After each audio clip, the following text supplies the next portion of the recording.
What is up? Welcome to the NBA Rundown, brought to you courtesy of Run Pure Sports and Run Pure Bets. I'm your host, Spread Astaire, joined today by Tyler and Travis Mangone. Travis, thank you for jumping in. Busy morning for you. You just jumped off your other show. You guys were breaking down the NFL draft props, and now you immediately pivot to breaking down some NBA. Glad to have you here. What are your thoughts on the NBA so far, Travis? What we saw last night?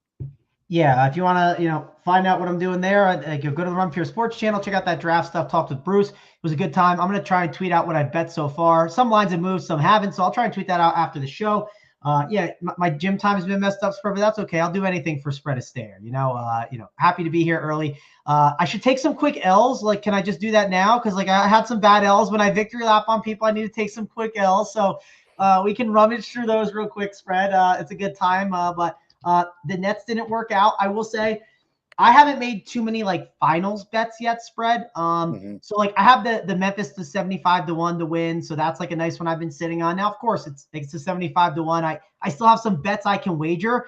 I think I'm going to jump on the Celtics to win it all. I think that's what I'm going to do. I talked about them in February and I wasn't buying in and I wanted to buy in, but I just didn't know if I should.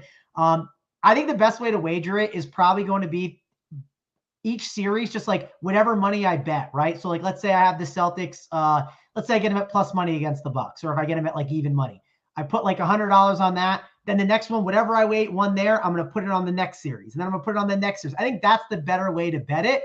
And also that way, if some random injury pops up or something weird happens, maybe I can just get out of bet if I want to. I don't mind doing it that approach based on the lines that I saw so far. I'm curious to see what it is when the Bucks Celtics bet comes up. So I'll take the L on the should have been on the Celtics. Mistakes were made. My bad on that. I'm not taking a Hawks L yet or anything. There's no L to really take. It took a 5-1. Capella, I wish he just stayed hurt. He just messed everything up. They finally unlocked that small ball lineup that was working. And then what did they do? They just ruined it. I don't know what they're doing. They need to play Hunter at the 4. We'll talk about that when we get there. Memphis and Timberwolves are going to be fun. Suns are still going to look good. But the big L was the Nets one. So I'm here to take it spread. I know we got to be out of here in 45 minutes, and I took a ton of time. But, I'm taking the L on the Nets. My bad. Should have been on something better. No, we're doing great because I don't think we're going to be too in-depth for these games tonight. And, hey, I was with you there on the Nets. Tyler, what surprised you more last night? The Nets getting swept or the Sixers failing to close it out at home?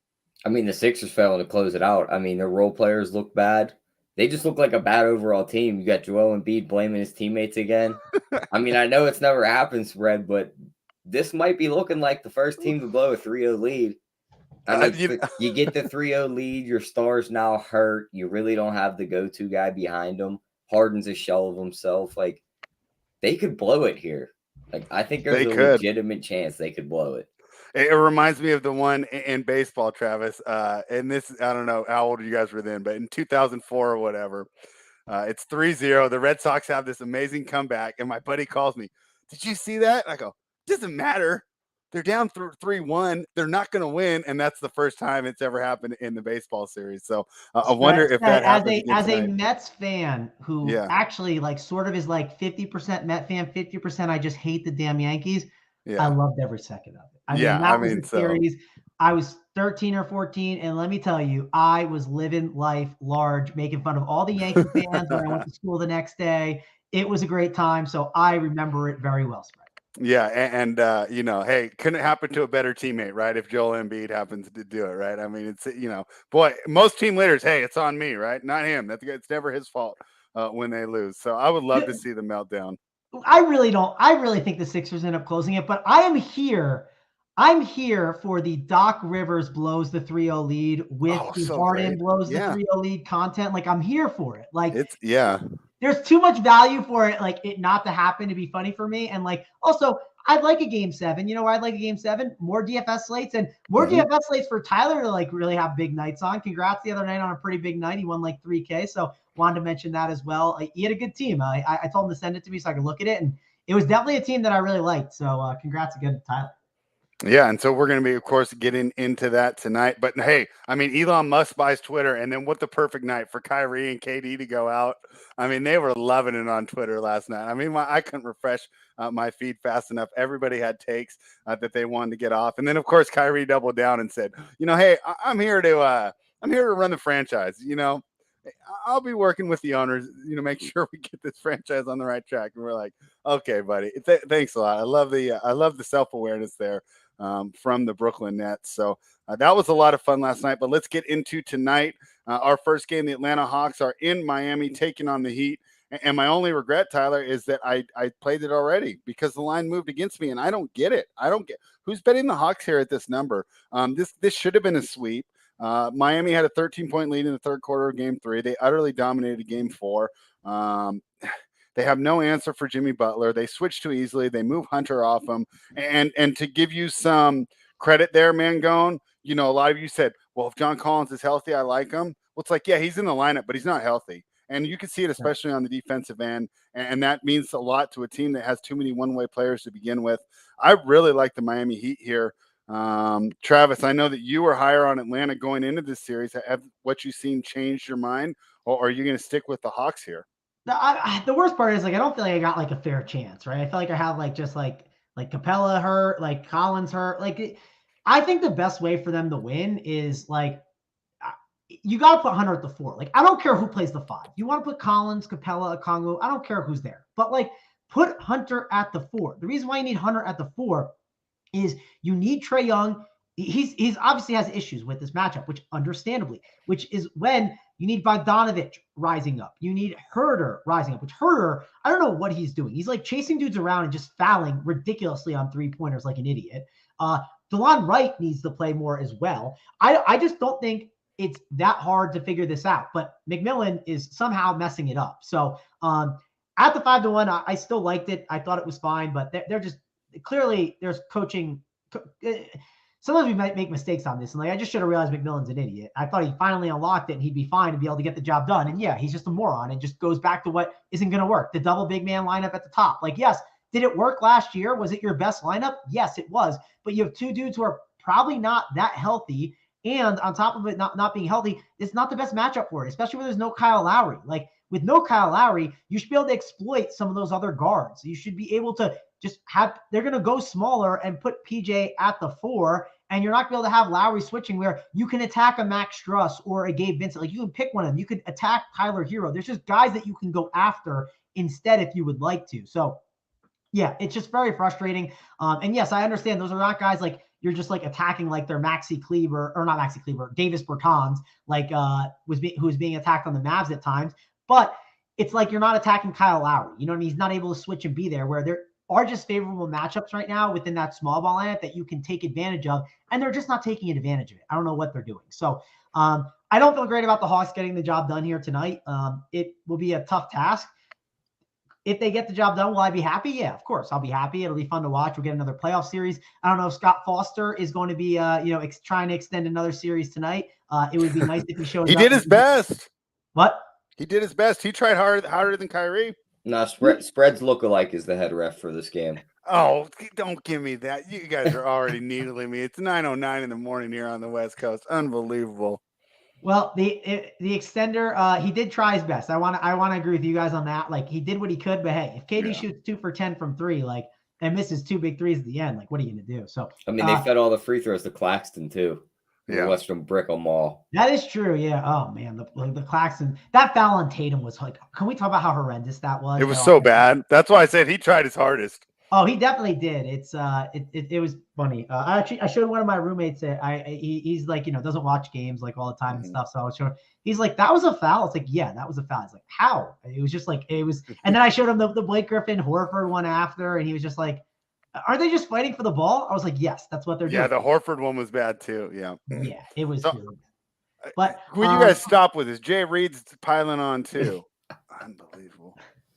You hate to see it, Spread. I'm not going to do that to you. It's too early in the morning for that. But yeah, it is going to be tough for the Hawks. DFS wise, there's a lot to like because Kyle Lowry's out, right? We should at least talk about that. That's important. Yeah, definitely. Because we've been doing pretty good building lineups on this show. So we're going to be leaning on you here today. How do we approach Miami in Atlanta here? Yeah, I can make it pretty quick. I mean, you need Heat today, right? It's like yesterday. You needed Raptors. It was just simple. There's no Fred VanVleet. There's no Kyle Lowry. You need these guys. And the prices didn't adjust enough. Jimmy Butler at 9.2, great play. Like him a lot as a spend up. Gabe Vincent, really good value at 4.1K. Max Struss, good value at 4.6. Why do we like those two guys? Well, the reason we like these guys, the Hawks really struggle at defending the three-pointer. We see it time after time. And especially with that double big lineup, like it's harder to go out there and defend it. So I even think PJ Tucker is a good play at 4.3. The question is how many Heat are too many Heat, right? Like that's going to be the big debate for me. I'm going to have a minimum of 3 on all my teams, I think. And then like, I might even get up to 4. I think it's definitely worth it. Tyler Hero's got a good price at 6.5. I mean, people were playing him at 6.8. So, or why not play him at 6.5? I mean, he could definitely bounce back. Now you get a jump shooter at home. That's always nice too, to get those jump shooters at home rather than on the road. So that's another good thing in his favor. Between Vincent, I haven't even talked about Bam yet, but Vincent, Struss, 2 of my favorite values. Jimmy Butler, my favorite spend. Bam Adebayo at 6.9 feels too cheap. I just don't know what to do with him. I do think he's a very good play. And then Tucker and Hero are probably like on like the next tier. But between all 6 of those guys, they're all really good plays. Just the question is, how many do you put in your lineup? Is it 3? Is it 4? Is it even 5? I mean, you could have made 5 Raptors work yesterday. Like, for instance, I think, yesterday I had 4. If I went 4 Raptors instead of 3, I would have like crushed. Like I would have like a pretty big night. But I ended up going a different route and I still cashed. But man, like if I put Precious in there, man, it would have been a really good night. So maybe I'm kind of thinking about like what happened yesterday and being a little biased, but I don't know if I'm going to go 3 Heat just because it depends on the value in the other spots. Do I want to guess on the values, right? Do I want to guess on the Memphis and Minnesota value, which can be frustrating at times? Do I want to guess if Jay Crowder is going to hit his 3-pointers? It just does seem like this Miami value is really strong. All right. And Degenerate Jetter knows that I was a big Top Gun fan as a kid. Real quick, before I move to Tyler here, is Butler the lowest owned spend up tonight? I think this is a good question from Richie. Nah, he should be owned, I would assume. Okay. I don't know. I mean, what are they considered the spend ups today? The spend ups are Ja, Trey, Butler, Town. I could tell you that one's going to be the lowest one, the one you just said. Which no one? No one's playing Cat.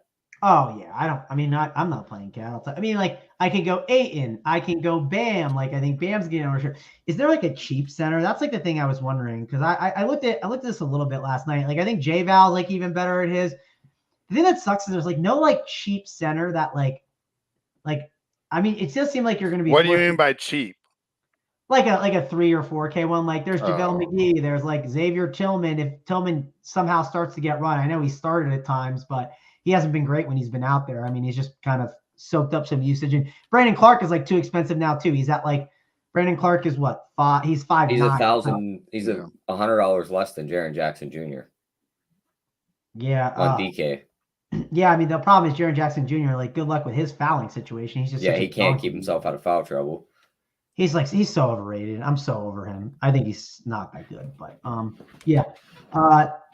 I mean, I assume who's going to be the lowest one probably. I assume it's Trey. Just like Trey's been so bad. You know what I mean? Yeah. Like he's been just horrific. So I don't think Trey I think he ends up being the lowest one, but Cat's going to come in there too, just because of the center position. And there's like a lot of guys below him. Like I said, Bam, J-Val, and Ayton. I think people go to them before Cat. All right. Well, Tyler, you know that I like the Heat. And there's one thing that Travis said that made me like the Heat even more. When he said, we're going to need a lot more DeLon Wright, I almost wanted to make it a 2-unit play, right? If you're relying on DeLon Wright to save the day, I'm feeling pretty good about my position. What do you think, Tyler? Yeah, the Heat are closing it out tonight. I wouldn't be surprised if they blow them out. I mean, just looking at it, I like kind of Gabe Vincent's props tonight. He picked up some of that Kyle Lowry slack. He played 27 minutes last game. Mm-hmm. They have a player performance double on them, 10+ points, and Miami wins at +160. I like that. And then nice. They have them 12+ points and win at +255. I'd play both of those. And they do have a 3+3s and the Heat win the game at +280 on them also. I'd play all those. And then the Max Strauss ones. They have Max Strauss 15+ points and Miami win +175. 4+3s and Miami wins +180. I'd be looking at those. And of course, you can go to the Jimmy ones, but they have his numbers all the way up to 28 and 32 points. So you're probably better off building your own little same game parlay of his points prop and their money line to win. But yeah, I definitely think they close them out. If you had to pin me down to a side, I'd lay the 7 with Miami. Yeah, I'll tell you what, I'll be surprised if they don't blow them out. They've dominated this whole series except for that brief little stint in the fourth quarter where the Hawks made the run, but they made it at home. I've said it all year. Hawks are terrible on the road. This is just a bad situation for them. And I think, agree, but I think you're on I think it's a good side to be on the 7. That seems like not a great number. So I'm kind of with you on that. And also one thing to mention DFS wise too, be careful in these games where if a team just gets absolutely mopped, right? If you think that's the case, be careful with those starters. They're gonna just pull them early. They're not gonna if they're down 25, teams say they didn't do that last night in Utah. Utah's different spread though. Utah, they grind. They put their guys out there no matter what. They'll be up 25, and Donovan Mitchell still comes in for that last rotation. I couldn't believe Luka came back in the fourth. Yeah, and that was to secure it, right? Because the other side had their guys in. I think Atlanta is way more willing to pull their guys than the other side. Listen, they had that playoff run last year, right? The expectations, they were hoping to obviously get further, right? But they're a team that's won some stuff. Technically, they made it to the Eastern Conference last year. They're a team that they might just pull their guys. And of course, that with Mitchell and Utah, they just always play their guys in the fourth. Even in the regular season, they just do that. So yeah, I've noticed Nate McMillan pulls his guys. Does Spo do that though? I feel like Jimmy Butler will be out there to close it out. No, Jimmy will still be out there. But I don't worry about Miami as much. I worry about Atlanta just because if they get mopped too, if they're losing, you think he'd pull them in the last game of the year? What are you saving them for? It's just giving up. It's just it's just waving the flag. What are you gonna do? Go out there and just you're down by 25. You've gotten mopped all series. I get it. I know exactly what you're saying. It's the last game. They fight through. I just think McMillan's tendency is just to be we give up. I don't think he's gonna play him out there with a minute left. Maybe I'm wrong.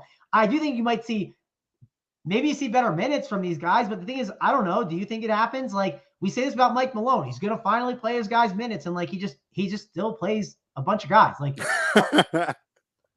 I don't know. I worry about it more than it's been such a rough spot. And also Collins, Capella, do you think they're going to be out there late if they're actually hurt? You know what I mean? I don't know. I could just see. Yeah, on those two, I would see it. But I think that even if they're down 25, Trey stays in. I think Jimmy stays in till at least 3 to 4 minutes to go. I mean, I guess it's DFS. Right, 3 to 4 minutes matters. What I'm getting at with Atlanta, right?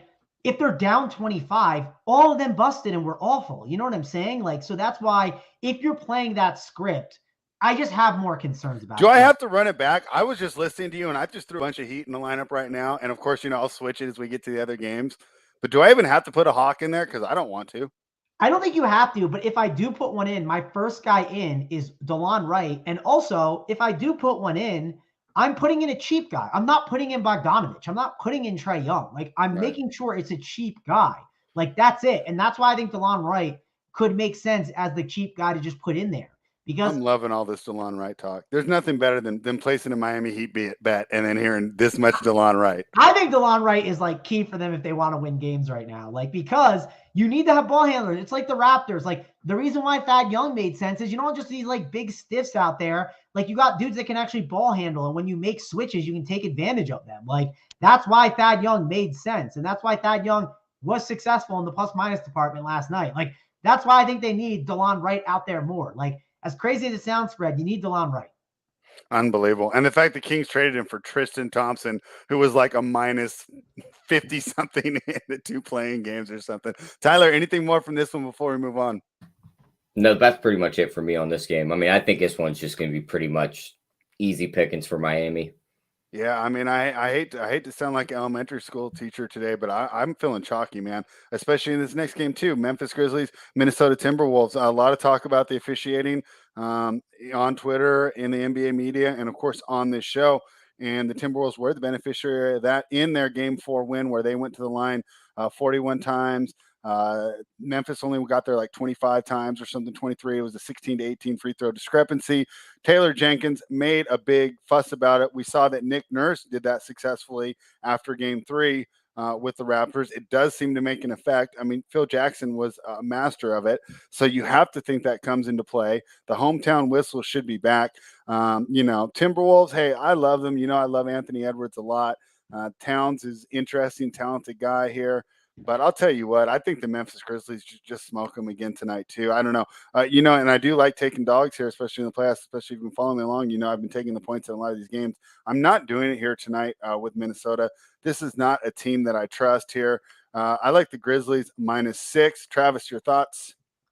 Yeah, I would be on the Grizzlies side. This does feel like one that there's definitely a chance it goes 7, right? I wouldn't be surprised, but I think Grizzlies get the job done here. I'm not gonna bet on Cat to be like a guy that closes out a series until I see it. And Yeah, I don't see it happening. So I like the Grizzlies here. I'm with you. Don't have any strong take on it. I doubt I'll make a bet on it too. I'm sitting on some Grizzlies stuff, so I'm happy about it. I got some bets. Also, I'm trying to get my lunch back from Glock. Glock, he took my lunch once. I'm trying to take it back. I have the Grizzlies to win the series. He has the Timberwolves to win the series. So, Glock, I'm coming for my lunch. I can't wait to get it back. I can't wait for the Venmo. So, need the Grizzlies to win tonight. That way they can secure that series when they go back to Minnesota, or we get the Game 7 at home, which, hey, I won't complain about a Game 7. That's always a lot of fun to watch. Yeah, I mean, hey, I'm not saying that it's going to be 4-2 either. I think Minnesota's got a great chance at home when they go back home. I just feel the combination of the bad whistle, now you're back at home, the role players shoot better, blah, blah, blah, blah. There's just so many things seem to be in the Grizzlies' favor. Tyler, I'm looking this as Grizzlies or pass. How are you approaching it? Yeah, I'm the same way. I mean, looking at last game, Timberwolves hit 18 threes to Memphis' 15. I know that's only 3 more, but they did only win the game by 1. They also shot 40 free throws to Memphis' 25. Now back at home, we've seen how this home officiating is gone for teams. Memphis should have the advantage in the free throws. Their role players should shoot better at home. And Desmond Bane's been shooting the lights out regardless of what floors he's on. Mm-hmm. So definitely like his props tonight. And I think Memphis does win the game. I'm on the same side as you, Spread. The total, they dropped it down a little bit, so I'm going to stay away from it. If it was still up in those 240s, I would definitely go under. But, I mean, looking at some of these player performance doubles. Yeah, 232. I think they've done a pretty good job, actually. Yeah, that's too close to – I wouldn't bet the under, and I also wouldn't bet the over. Yeah. So Tyler, I would lean under, though, personally. Tyler, what's changed with Bane? Here's the last 2 games. 7 for 15 from 3, 8 for 12 from 3. The games before, 1 for 4 and 3 for 8.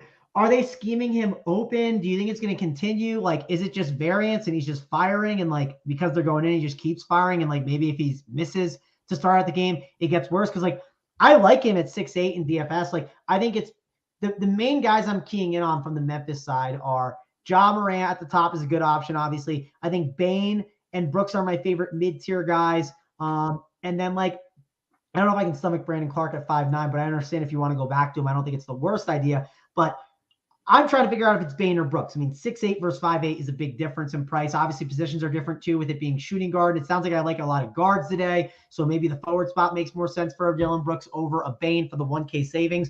Do you have any thoughts on Bane? Do you just think it continues? Because that's the thing I'm trying to figure out, because I don't know. Is he just going to still stay hot and keep shooting that many shots, Tyler? Well, I mean, he has gone through spurts where he's done this, just like you said. But I could worry that it is the playoffs. The coach on the other side could be like, this is the reason why they're staying close in these games. We have to scheme him out to where maybe it is the time to look at a Dylan Brooks in DFS. Because just like you said, price is different. Everyone's going to look at the game log and see Desmond Bane just did that the last couple of games. You play Dylan Brooks back at home. He has the shooting night that Bane usually has because now they're guarding him to stop him. I'd probably lean towards Brooks in DFS, but I can still see Bane having a big game. Yeah, that's my exact take too. I lean Brooks if I have to pick, but you could go both. I don't even think both is the worst route. And on top of that, I think Bane is still a good play, but I have some concerns, and ownership might maybe dictate what I do a little bit, but it's definitely just a good talking point DFS wise that I think matters this week. So, and man, I hate to say it when I was building stuff out, I don't know, maybe Kyle Anderson ends up coming into play again, but he has not been the greatest for sure. So it's clear though, I get Jaren Jackson as upside, but I'm not going to him. It's really just keying in on what am I doing with Bane and Brooks, and am I spending money on Ja Morant? At least that's the Memphis side. Then the Minnesota side, I understand Cat 9-1 is cheap. I'll probably keep passing on him. I just kind of made a commitment, I think, to pass on him all series and just call it a day. Maybe I make a different decision when it's back in Minnesota, and if it's a 2-game slate, maybe that changed my mind. But there's enough guys at the top where I'm okay with passing on Cat. Ian Edwards is 8K. I like Ian Edwards, but I don't need to pay the 8K price tag. If I'm building my teams out, I like everything I put together with the value plays on the Heat, and I happen to fall on like my 2v2 having it Edwards, I'm interested. Same with D-Russ. And then like, I'm not sleeping on Beverly and Vanderbilt. I think they're both really good plays that you can go to. These are good guys to mix and match throughout your lineups, but I also don't think you need to like slam like a game stack of it. I don't think it's too necessary. I think just trying to pick the right pieces here and there is the way to go. So it just depends if I fall in that range. So you could also take like, if you want like a real deep shot, like for instance, yesterday I was hoping the Mavs played smaller. And if they played smaller, Dwight Powell was 26% owned and Maxi Kleber was 5% owned. I went with Maxi Kleber. He got 5, still cash. Would have had a great night if I didn't go Maxi, but I don't think it was a bad idea. Another 5% guy that could easily go off that won't be owned is Malik Beasley. Like Malik Beasley, if he gets hot, they will keep him in there. It just depends if he makes those 3-pointers. Wait Same one with more Danny game. McDaniel. What? I'd wait one more game on him. Agree. I'm leaning on waiting one more game. I'm with you. I kind of think I'm going to wait till the Minnesota game to do it. But also, like, Vanderbilt's been great the last 2 games, right? Vanderbilt's been good. People are going to jump on him and say he's the better value. Well, McDaniels is 3-3. And, like, literally 2 games ago, everyone was drinking the McDaniels Kool-Aid over Vanderbilt. So I don't think flip-flopping over to McDaniels just for lower ownership is the craziest idea. Like, so just something else to call out. Like, I know you love your quotes too. Didn't McDaniels get a DMP in game 3? Did he really get a DMP? And then they said, what happened with game 3? Because then he had the good game 4. And Chris Finch says, he says something like, I was stupid, or everybody makes mistakes. I mean, he basically just, said, hey, that was a mistake. He's played, so he's played, it's 2-2. So he's played all 4 games. But the thing I noticed. How many minutes in game 3? So game 4 is the lowest minutes. He only played 10 in game 4, which I thought was surprising. Oh, I read that wrong then. Excuse me. You have your games confused. I think you're talking. So, but that quote makes me think they're going to go to McDaniels a little more here in this spot. Like, it wouldn't surprise me, especially with like Memphis, like going a bit smaller, right? Like, I mean, like they do sometimes go small. Like, let me jump in there real quick. When you were talking about Desmond Bane, and I know Nikias Duncan or Steve Jones are those guys that really break down tape. But in my amateur opinion, right, Steven Adams goes out of the lineup, right? Now we go 5 out instead of 4 out, 1 dunker spot, right? Because Adams plays dunker spot. Now, when they go 5 out, the lane is wide open for Ja. They're not going to give up those layups. They're collapsing. That allows them to kick out. Bane's getting all these wide open looks because a lot of times it's his man that's leaving, especially when if Bane plays the higher one and not the corner 3, you want even though the corner 3 is closer, that's the shot you don't want to give up.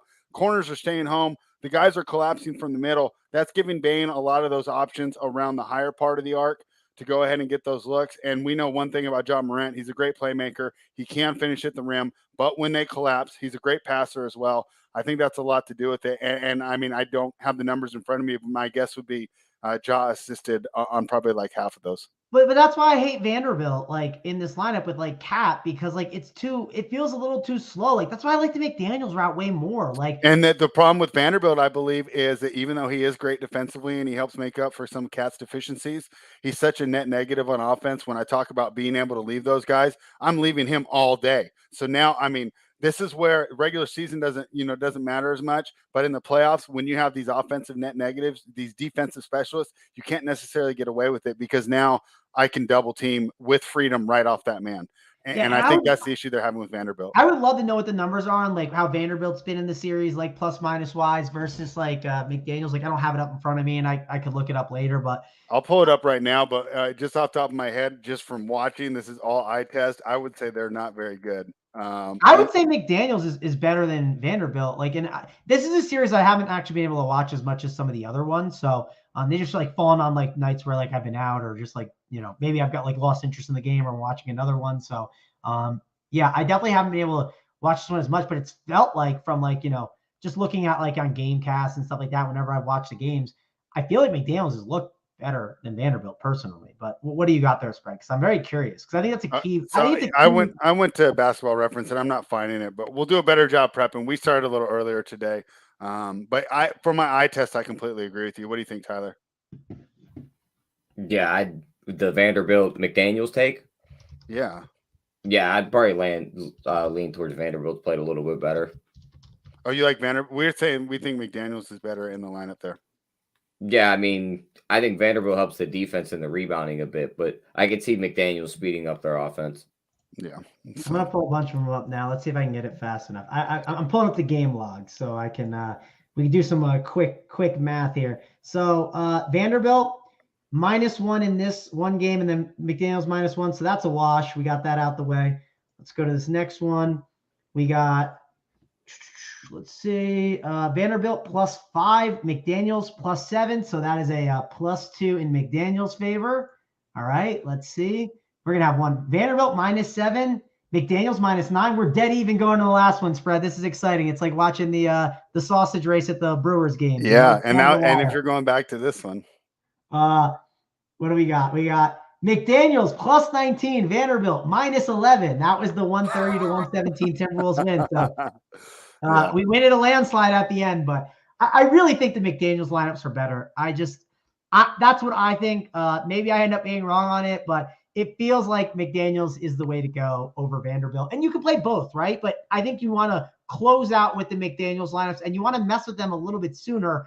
And if it's not working, you can easily abandon it if you need to. But I think it makes way more sense. And even when you're trailing, I think it makes more sense from shooting the 3-ball. Like, I just think it is a better route. All right. And I know that you did a good job of taking accountability early in the show. But Gregory Russo logged on late, and he wants the victory lap. So we're going to let him do it. Give me 1 second, Gregory Russo. Give me 1 second. Yeah, he says you were too busy being. Yeah. You need to rewind it to the start of the show where I took my L. I was wrong. I'll say it one more time for you. I'll give you a special segment. I was wrong. I was wrong, Gregory. Where Travis was wrong. If you want more of me taking an L, you can rewind to the start of the show, Greg, and we can, you can deal with it there. And you can, breaking news: guy that tries to predict every single NBA game was wrong on one of them. Yeah, it's fine. I'm okay with it. I will say the Robert Williams thing, though, I do feel like it came into effect a little bit, but I was happy he came back, though. I was most excited about. Sure. No, and hey, give him his credit, right? Because he was in the chat. He didn't come in and say. He definitely got the credit. At least he said it before the series started, right? And he's been saying it game after game after game. So, and we're on the same page on the Bucks, Greg. So we'll definitely enjoy that. So there we go for Memphis and Minnesota. I'll tell you what, I like more of the options there from that Miami game. Am I being crazy here, Travis? As I've been filling this out, I only threw one guy in from this game. Is that a mistake on a total 232? No, I mean, I think you can get away with it for sure. I don't think you need to like I made one first look quick team before I went to bed last night. I slammed in some heat and I was like, oh, what happens just in case I have a heart attack spread and my money doesn't go and die. I had Dylan Brooks and Patrick Beverly. I thought that was a safe way where I don't know, I feel like I'm getting two good floor ceiling combo guys where I'm also not overexposed, and I think it's perfectly fine way to go with it. I would even be okay with only playing Brooks and completely fading Minnesota. If you think Memphis wins and you think they win by a good amount, I'd be okay with that too. I'd be okay with going a Brooks and Bane and just being I think both guys have a nice floor ceiling combo. Maybe I hit the ceiling with one and the other one gets maybe one gets 25 and the other one gets 45. And I don't know, together that combined price and scores are pretty good where I'm okay with it and I can just move on. I don't think it's a bad way to approach it as well. So overall, I'm with you. You don't have to load the boat on this game if you want to. I won't tell you it's a terrible idea either. And I'll tell you what, Patrick Beverly lasting longer than LeBron James and Kevin Durant in the 2022 playoffs, not something that I saw coming, right? So we'll all go ahead and take our L's there. Tyler, you're done with that game, right? We're ready to knock out this last one? Yeah, we're on that last one. All right, that's the Pelicans +7 in Phoenix, total 214.5 plus 240 on the money line for the Pelicans. If I were to take a dog, it would be here, right? I think the Pelicans do keep this close. I think they have the best chance to keep this close in a loss here. I guess Timberwolves do too, but I like the Pelicans a little bit more to keep it close. This has been really interesting. Chris Paul, of course, has a career game. Everyone's putting him ahead of Magic Johnson on Twitter. I mean, I love the way that these kids overreact to everything. I'm oh, he's better than Magic now. Unbelievable. Then he comes back with 4 points in Game 5. So, I mean, do we zigzag here? Does Chris Paul go off tonight? He will be back at home. Herbert Jones is out there punking him, loving to see that too. And everyone wants to just push the play, just cut the play where he just pushed him. They didn't see Paul go up and push him right in front of the ref beforehand, right? And there's no call. So the ref's like, I can't call it now, right? Because you just pushed him and I didn't call it. So that's been a lot of fun for me to watch. I lean the Pelicans here, but I didn't get involved. I'd love to hear you guys' thoughts on this game. What do you think, Travis? Yes, Brett. One takeaway from last game. You don't clown and disrespect guys that take that personally, right? Like you don't do that. Spread, there's certain guys you just don't do it to, right? Like, for instance, like if I'm on the basketball court, right, and I'm playing against Big T, okay, and I'm I'm leading, like somehow I'm beating him, like 5-2, right? You don't clown on Big T. He takes that personally. He's gonna come at you. Like, it's not gonna end well. You stay ahead and you stay quiet. Like, you do not clown on Chris Paul. I'm sorry. Like, you're going to get a huge Chris Paul game. Whatever player performance double you want to do, Tyler, Chris Paul, and the win, that's what I like tonight. Travis calling bounce back. I'm worried to do like the 7, right? 7's a lot. Like, I do think that's a tough number to give up, and I don't want to give up that many points, but you don't clown on Chris Paul. I'm sorry. It's just the guy you don't do it to.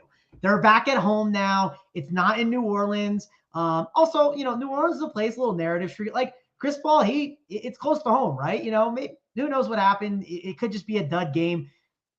Back in Phoenix, like, again, it's a 2-2 series. Pelicans are feeling themselves a little too much, in my opinion. Like, I think they get a little bit of a reality check in Phoenix. I think that they get the job done. I love Chris Paul and DFS. Like, I believe my lineups are going to start with Chris Paul and Jimmy Butler. Like, that's where we're starting. I'm putting those guys both into my lineups, and then I'm going to start figuring some stuff out. Greg, I disagree on Chris Paul being old, and yes, he's old for NBA, but he's still good. I'll say that. But I'm not laying the 7. I'm betting on Chris Paul having a big night DFS wise. I like that the Suns win, and I like finding one of those player performance doubles that Tyler likes, preferably the points one, because I don't know. I think that they get the job done. It's just, we'll see. You got jump shooters at home now, right? Jay Crowder, someone who typically, can be frustrating with the 3 ball. Well, now you get him at home. Now you get Cam Johnson. All these role players are integral parts to this team right now because they're missing Devin Booker. Getting them back at home is nice. DeAndre Ayton is a good DFS play too. I think it is price tag. I don't mind doing take Chris Paul, take DeAndre Ayton. They correlate decent together, running that pick and roll and just playing both of them. And they go home and they get the dub and they put up a ton of points. Like, you could see that Heat and Atlanta Hawks game. You can see the final score being 78 to 102, where yes, you're going to like some Heat, but if that game goes that way and then the Grizzlies blow out the Timberwolves, where you don't need Ant, you don't need D'Lo, you don't need Cat, and let's say Ja just has a simple game, there's routes where DeAndre Ayton and Chris Paul on the same team with the Jimmy Butler could be the winning lineup and could be a really strong team, and then just mix in the value plays. I think that's not a bad route to go on this slate. So I think you get a really nice bounce back spot from the Suns. I would be shocked to see the Suns be down 3-2 going back to New Orleans. It would just surprise me, especially because this team, they're a championship caliber team. You know what I mean? They have high expectations. I think people are drinking this Pelicans Kool-Aid a little too much. I think they're a fun team to watch. I can't wait to see what happens for their future. But at the end of the day, I think the Suns get the job done here and go to New Orleans. And it'll be 3-2. And I wouldn't be shocked if the Pelicans then win at home, but I like the Suns here. All right. And the main thing I took away from that, and I hope the chat agrees too, let's stop talking shit to the old people. All right, guys, let's just leave us alone. Tyler, what do you think of this game? Yeah, I mean, I think I'm going to say it again. I think finally the Suns role players come to life at home, and they're going to start hitting some of their threes because they haven't hit any shots this whole series. So they're definitely going to have to come to life here soon if this team wants to keep championship aspirations alive. But I think they win the game tonight. I agree with you, Spread. I think 7's a little too much. Some of these player performance doubles, like Mangone said, are looking nice. The Chris Paul 25-plus points in Phoenix wins 3-1. 3+ threes in Phoenix wins 330. And 28+ points in win plus 580. So you could do those. I don't hate doing the Cam Johnson ones either because eventually I think he's the guy that breaks out for them. They have a 15+ point in Phoenix wins at plus 145. And a 4+ threes in Phoenix wins at plus 265. I like both of those. And then, of course, you can go to the Chris Paul points plus assist prop over right around that number. I think it's 32.5. Yeah, right on 32.5 on FanDuel. What's the best player performance double one that you see? Like I see the Chris Paul double in Phoenix to win is -136. I don't love that. I feel like I like a points one with Paul if I can find it. I would say the 25 plus points in Phoenix ones. That's my favorite. The +310. I'm definitely gonna wager on that. And I want to address Gregory Russo in the chat. You can't disrespect Phoenix and say Phoenix cannot keep up with them. And then New Orleans has scorers, and then tell me you're on the +7. If Phoenix can't keep up with them, you better be on the money line, Gregory Russo. There better be money wagered on that if you're going to say that. So that's the only thing I'm going to mention.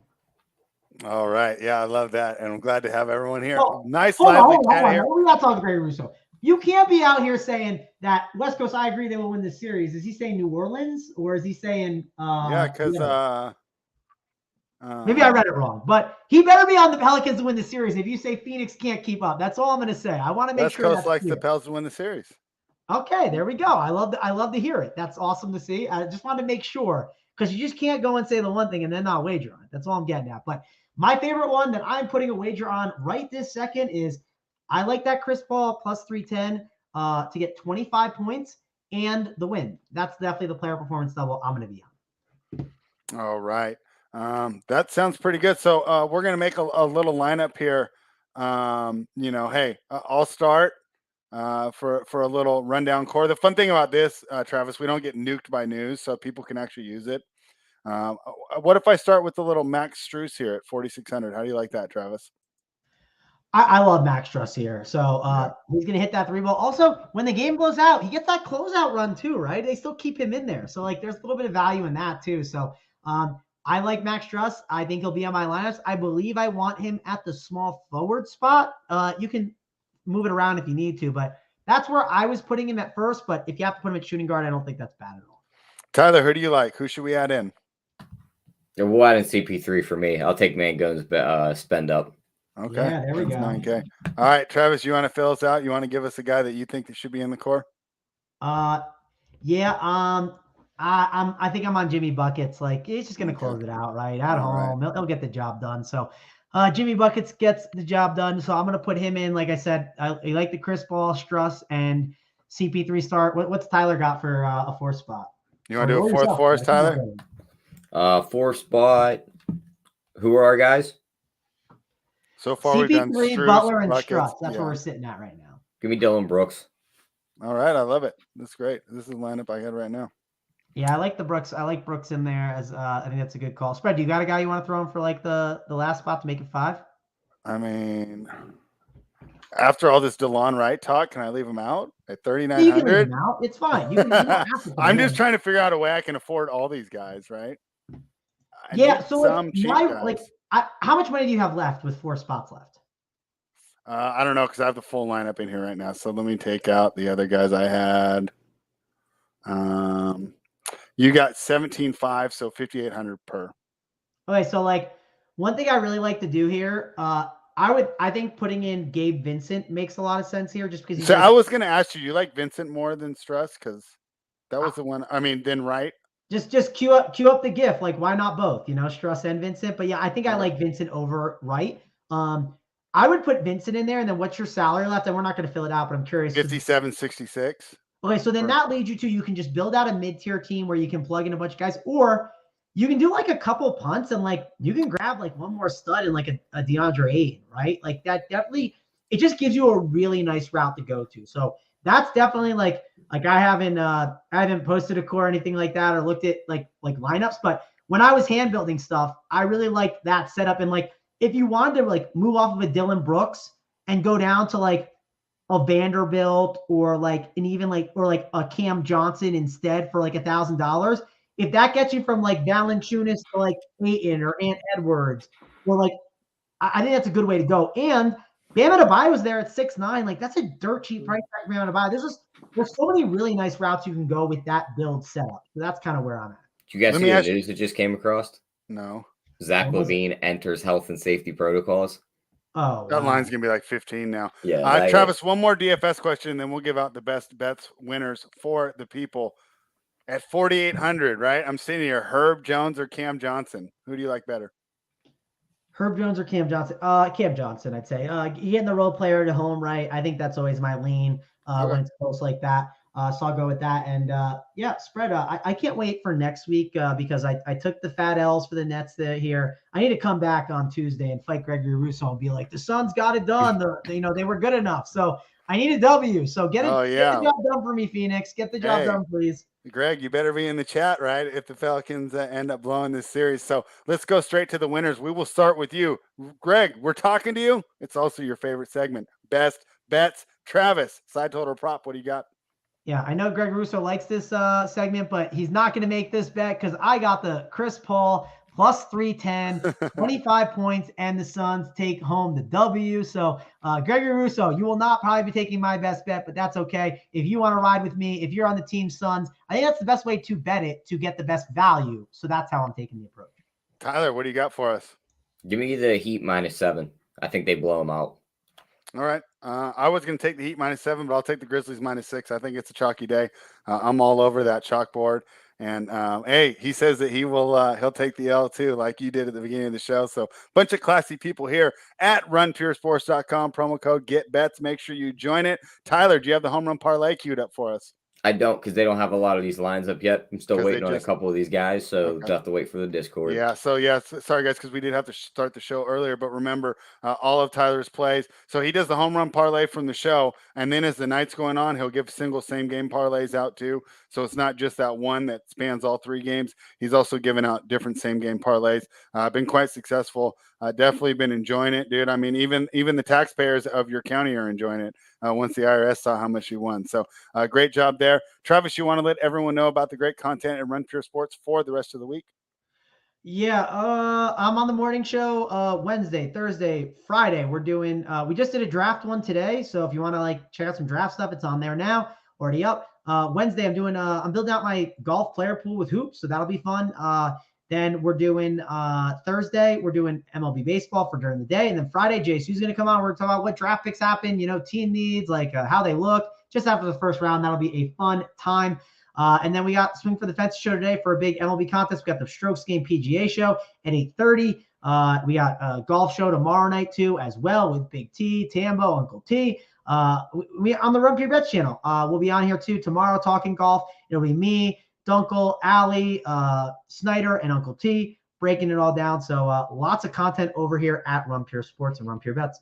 Yeah, and Dunkel's probably going to be drinking a lot of macchiatos after that MLB cash that he was able to secure last night using the cores over at runpuresports.com. Promo code GetBets. Guys, we'll be back tomorrow at the normal time. Thank you for being flexible with us today, Tyler and Travis. Allow me to get some stuff done today, but we'll be back at 3:30 Eastern tomorrow. We'll have Hoop on. Hoop's been crushing the MLB, but he's going to take a break from counting all his baseball money. He's going to jump on, break down the NBA with us. Of course, JSU on Thursday for the podcast / give out the winner show, and then AP on Friday. So we got a lot of great content coming to you, and we even got a message from Keg. We'll talk to Tyler afterwards. Might be doing a live show really soon, so we will keep you updated on that. Thank you, everybody, for joining us, and Run Pure.